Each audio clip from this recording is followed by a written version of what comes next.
Lil Saku is an artist you probably haven't heard of before, and really why would you? She's not really famous for anything she's done musically, and her only few claims to fame is hanging out with Lil Lotus and Lil Xan, and even dating both of them at one point. But the thing is, that's not actually the name most know her for outside of the SoundCloud realm, because before she ever hopped on that wave, most knew her as Beka Knight. And when she went by that name, she used to be part of the underground deathcore scene. But before I get to that, I want to talk about her upbringing, or at least anything we know about it. Like I said, not too much is known about her early life besides the fact she was born in Vancouver, British Columbia, Canada on February 1st, 1996. And before you say I'm trying to dox her or anything like that, her age will become very relevant in a few minutes. The earliest footprint we have online of her is this YouTube channel where you can clearly see she had a love for music and gaming, covering some pop punk bands as well as playing Minecraft. It seems like as she got older though, her musical taste would change and she would become a huge fan of metal and started to orbit bands like Angel Maker, making sure to go to every show. And don't get me wrong, these smaller bands in Canada definitely love the support, but she would start to go and talk to them to the point that it was getting creepy for them, which is really the earliest signs of what to come. But it seems like she loved music so much that she even started her own emo punk band, and she would promote this on a metal Facebook page. Now I know all of this sounds super irrelevant, but bear with me for a minute because it's gonna get weird. So she ended up self-promoting herself to the point that she got banned from the group, but through this act she was able to meet the owner of the page, and the two formed a quick friendship. And this friendship eventually grew into a relationship, but of course it was long distance because once again she still lives in Vancouver and he lives in America, but she was eventually able to convince him to move to Vancouver to be with her, which immediately should be a red flag. You probably shouldn't move across the country to meet people that you don't know, especially to form a relationship, but I'm just gonna let him explain what happened next. We were both 20, just started out talking in early 2016. A few weeks in, we got feelings, but she was trying to push an open relationship onto me.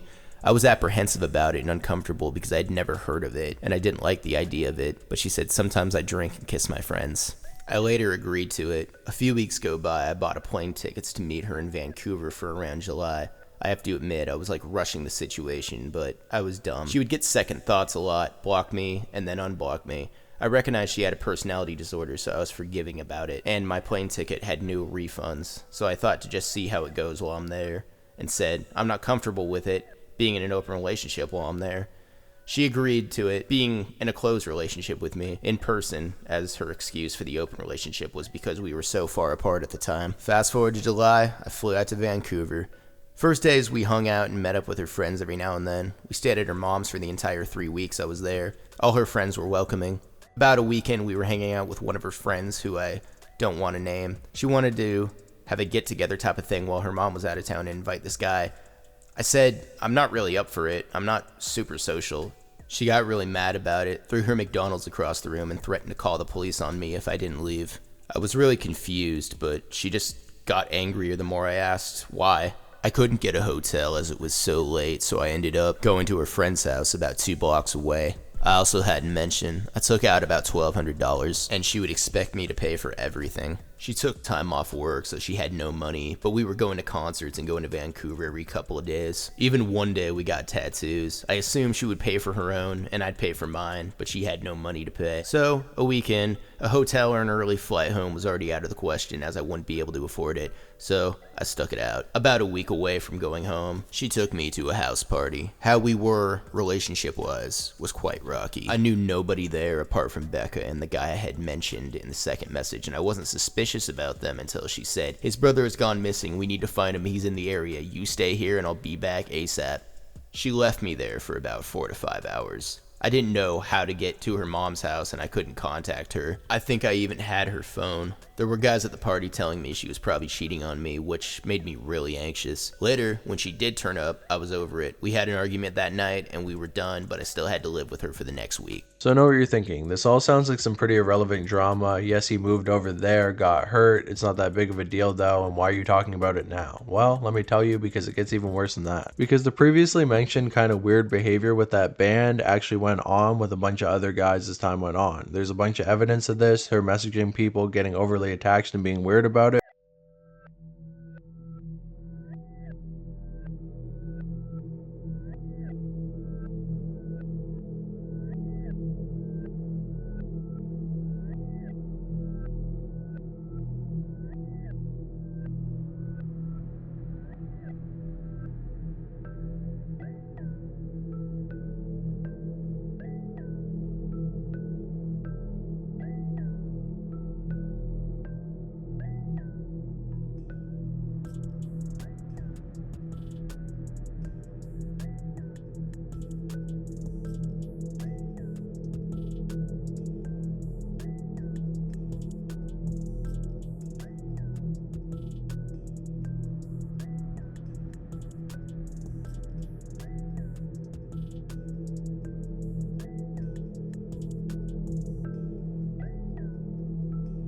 it, but worst of all, sometimes she would even do this to allegedly underage guys. I'm going to show you some proof of her being obsessed, overly attached, harassing people and not taking no for an answer, and of course her texting some people who are under the age of consent. And right out the gate, I know a lot of people are going to defend her because she's a woman, and for some reason there's a stigma where people think that when it's underage girls it's a huge problem, but when it's underage boys it doesn't seem to matter. They're lucky for getting with an older woman, but I have to say it's disgusting and vile no matter which way it happens. An underage guy may want it more, or an underage girl could even want it more. It doesn't really matter, but either way it goes, even if they want it, they don't know what they're getting themselves into, and as an adult you should know enough to not put yourself in that situation and get into that relationship. The mental maturity is not on the same level, and I shouldn't even have to explain this, but I know there's going to be people in the comments who are going to be like, oh, it's not that big of an age gap, it's not that big of an age gap, but it is. And eventually this would happen enough times that it would all catch up to Beka, and she got a terrible reputation within the deathcore community. Many people would make Facebook posts about her, talking about all her previously bad actions, but of course this being a relevant Facebook drama from like 2016, none of it really stuck around, and eventually she ended up leaving the deathcore community because of it. And if that had been all she did, that would have been basically all there was to this story. Somebody who was kind of shitty in the deathcore community, not that famous, and nobody would really care at this point. But what she did after this was hop on the SoundCloud wave, taking a particular interest in Lil Peep after he passed away. No surprise there, with her most popular song being a cover of Walk Away as the Door Slams. Now when it comes to artists this small, it's very hard to track their discography because there's not a whole lot of information about her online. There's no Genius page, nothing to do with that, but from what you can tell, she basically started dropping a bunch of singles on SoundCloud in 2017, and that's what she's done ever since. None of these songs did that well, they only got about 1,000 plays each, but her first real moment of relevance came in 2019 when she started to date Lil Xan for a short time. Now for context, Lil Xan had actually just broken up with his girlfriend Annie Smith, who had faked a pregnancy and got him in a lot of hot water with the media because of it. Now some people think it was a media stunt or he faked it to get some clout, but he said that he didn't actually know about it and she lied to him as well, but either way it doesn't really matter because he ended up rebounding onto Lil Saku. So they began to date for a little while, pictures of the two would surface online. I'm not really sure if he ever said that they were dating publicly, but she definitely did, and he even announced her as a member of Xanarchy. But things fell apart pretty soon after that when another rapper known as Jumix would call out Xan for working with her. You see, Xan wanted a song from him and he would post this story basically saying, I don't work with. Now with that added context, you now know what I'm talking about, but I just want to say that Jumix is the one accusing her of being a pedophile, not me. Now this whole situation is pretty confusing, and finding or getting answers from anybody involved is tough, as it seems that everybody wants to sweep it under the rug. I tried to talk to Jumix, I tried to talk to people around Jumix, I tried to talk to people around Lil Saku, and nobody wants to say anything. Now I understand that these people probably want to protect their reputation and they don't want to bring up old drama, but if this person is really as dangerous as you say, and keep in mind, Jumix is the one who accused her of being a would think you'd have a little bit to say about it, but whatever. I might just be an irrelevant YouTuber and they ignore me because of that. I'm gonna give them the benefit of the doubt. But by doing a little bit of digging, I was able to find out that Saku somehow got connected to Jumix before Xan through the clothing brand known as Love Burns, which of course is run by one of Jumix's friends, and there was a whole weird thing where apparently Jumix stole the account, but that's besides the point. I just don't really know the timeline on that, so I wanted to bring it up. But anyway, she would often take pictures wearing Love Burns, and you can even see the official Love Burn account commenting on her thing. I'm not sure if this is when Jumix was running the account or what, but you can also see his other friend from his group known as Sad Boy Suffer, I Don't Know Conundrum, also liking the post. So you can definitely see there was some connection here, but it seems that eventually Saku would get connected to another member of that group known as Sad Crod. Now what you need to know about Sad Crod is that he was 15 at the time. But even though we don't have any actual receipts of this, Jumix would accuse her of actually hitting on Sad Crod, and that's what he's talking about in this story right here. Now I know what you're saying, there's no real reason to believe this, but with the added context of what I told you before, it doesn't seem too out of character. But once again, allegedly. Now when I originally wrote this script, I thought that maybe Jumix and Lil Saku had actually dated at some point, and that's why Jumix was jealous that she went over to Lil Xan and then decided to call her out. But it turns out by looking at some messages, Jumix's girlfriend at the time was actually saying that Saku was trying to break the two up. I know what you're thinking, well obviously he's upset about the pedophile stuff. Well, I don't really think he is, because he actually likes her posts even to this day, which makes the whole situation really weird. You accuse somebody of being the worst of the worst but still like their posts. I understand wanting to cover something up because you don't want to hurt your own reputation, but you got to think about this. If she's not actually a you shouldn't be calling her one, or you should try to clear it up. If she is actually a pedophile, then why are you still associating with her? Now, I know that Jumix really likes to cover up his past, and I don't blame him, but you need to address things like this because it's serious. She could go on and continue to do this type of stuff, and you not saying anything about the situation is weird. Which makes me think that Jumix only used this accusation to weaponize against Lil Xan and her so they would break up. Now, I don't like to speculate this much, but since nobody will tell me anything, that's what I have to do. And of course, if I get anything wrong, just trying to start a conversation about this here, I can't get all the details because people don't want to tell me the details, but if you know more, definitely let me know. Anyways, this would all lead up to Lil Xan breaking up with her and saying that she's not part of Xanarchy anymore. Saku, just a heads up, is not a part of Xanarchy at the moment, until I get all the facts straight, because I'm keeping it completely neutral right now. Like, for instance, I don't know the whole story, when I met her. So Jumex could be right, Saku could be right.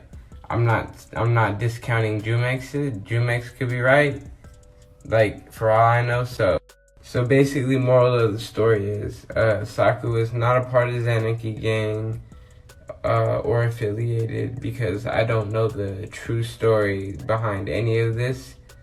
And yeah, just letting you guys know. Keep you updated. Love you.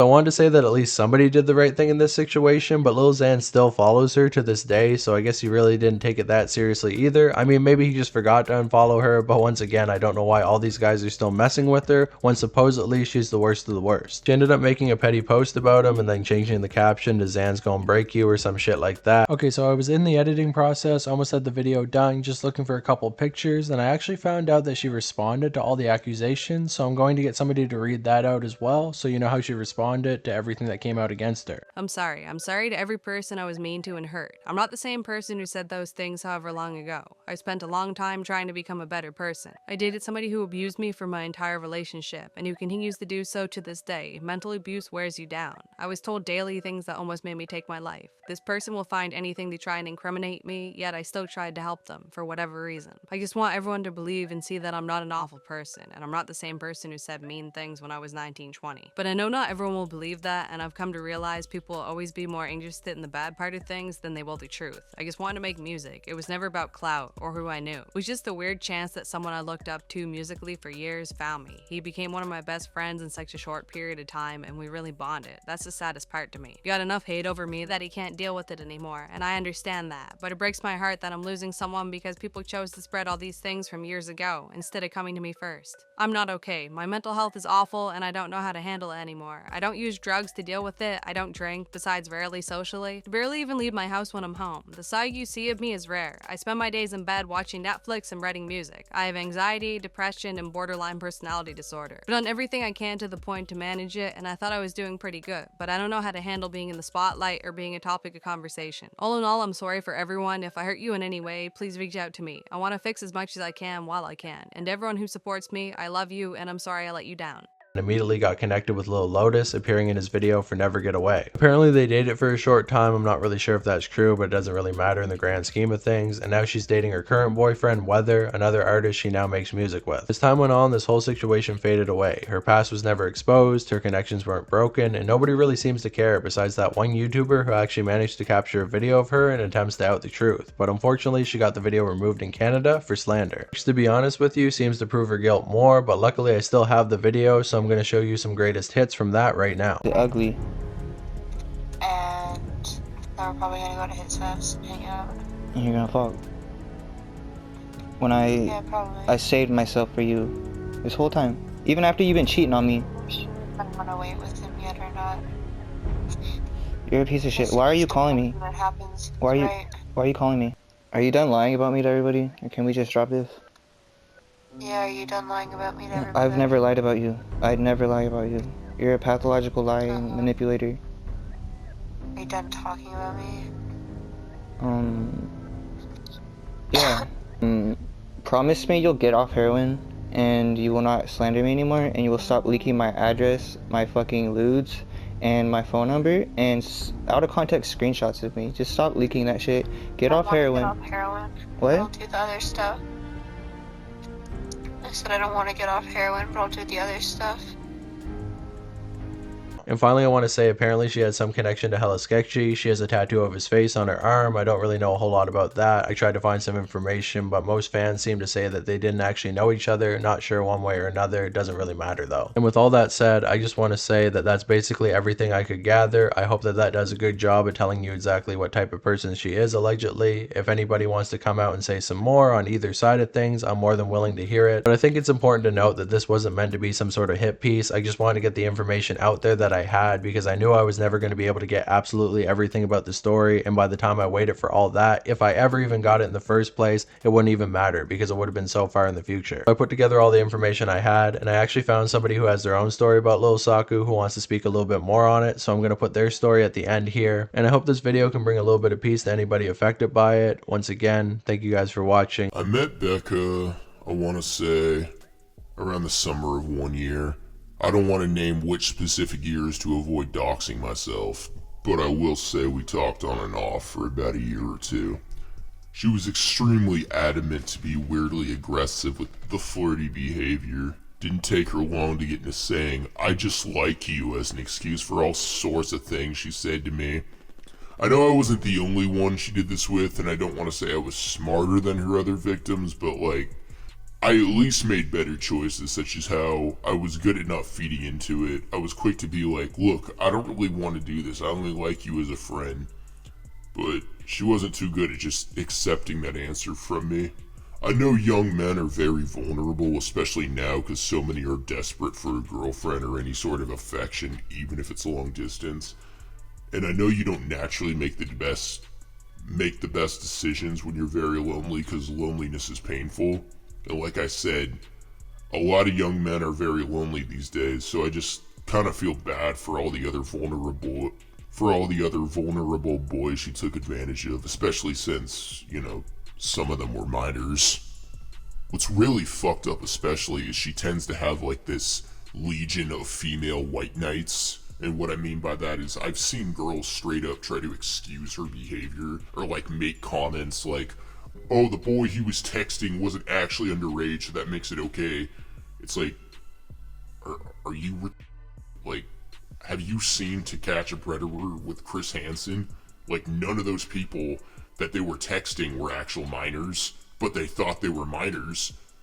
So like, the stupidest argument in the world is like saying the boy she was texting only said he was 15 or whatever, but he wasn't actually that age. That is so stupid, bro.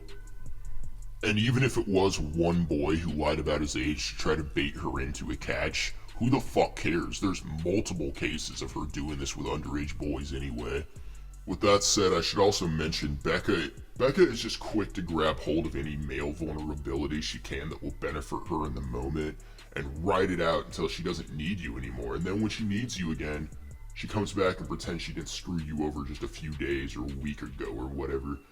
Like, it's a tactic a lot of girls use, and it's known as a backup lover, but with her, she abuses this exploit as much as she thinks she can get away with.